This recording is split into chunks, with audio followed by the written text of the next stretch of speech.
One of these week's Torah reading is called Bechukotai, which literally means in my rules. And among the different subjects that the Torah talks about, there's a whole long list of 48 terrible curses that would happen to the Jewish people when living in the land of Israel. After leaving Egypt, they would be in the desert a certain amount of time, and then they went into the land of Israel, and terrible things would happen if they don't follow the Torah mitzvahs. And the truth is that all of this already happened by the destruction of the first temple. Each one of these things happened actually. So to speak, it's a story. But we have to understand, what does it mean that God curses the Jewish people? Doesn't make any sense. Or in any case, what does it mean that God curses anyone? God is the source of blessings. What do you mean, curses?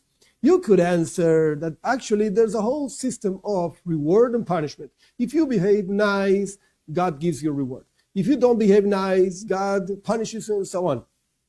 However, just the idea that God curses a person even after not behaving properly, it's mind-boggling. Doesn't make any sense. Again, God is the source of blessings. So we have to say that there's something deeper into these curses. And the truth is that when you actually learn about them and you actually learn a deeper perspective of things, these are not curses. These are blessings. And the truth is that this is not just a Hasidic thought and so on. Rather, it's a story in the Talmud.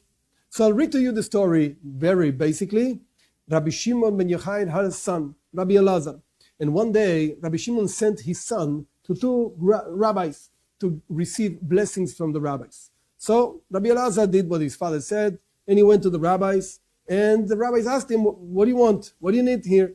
And he explained, my father sent me to you, so you bless me. And they said the following thing, I'm going to read to you. They said to him like this, may it be God's will that you should sow and not reap. You should bring in and not take out. And you should take out and not bring in. And that your house should be destroyed and your lodging place should be inhabited. That your table should become confused and it should now not see a new year.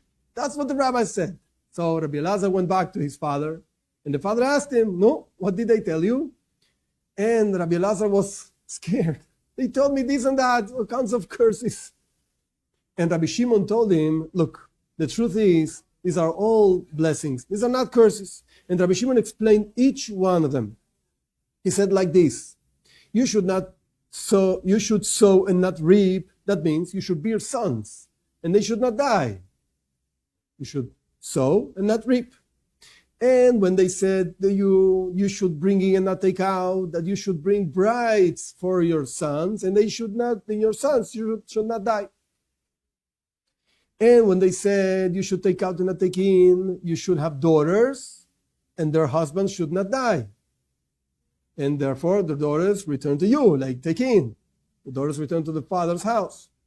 And when they said your house should be destroyed and your lodging place should be inhabited, the house, so to speak, is the grave. And the lodging place, which is like a temporary house, temporary place, is this world. So your grave should be destroyed. That means you should not die.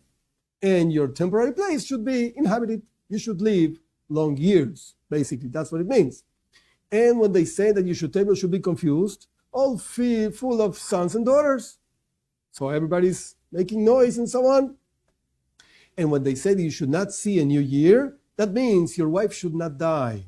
And therefore you should not marry another wife and then keep what it says in the Torah, that for a whole year, that person did not go to the army and so on.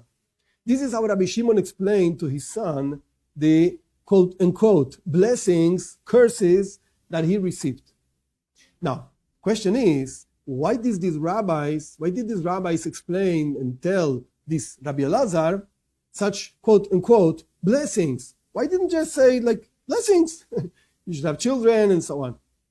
And the answer is that Hasidic thought explains, now we do go to Hasidus to explain this thing.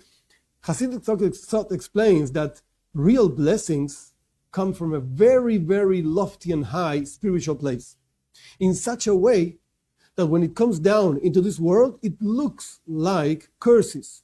But the truth is that within the curses are actually blessings. What does it mean?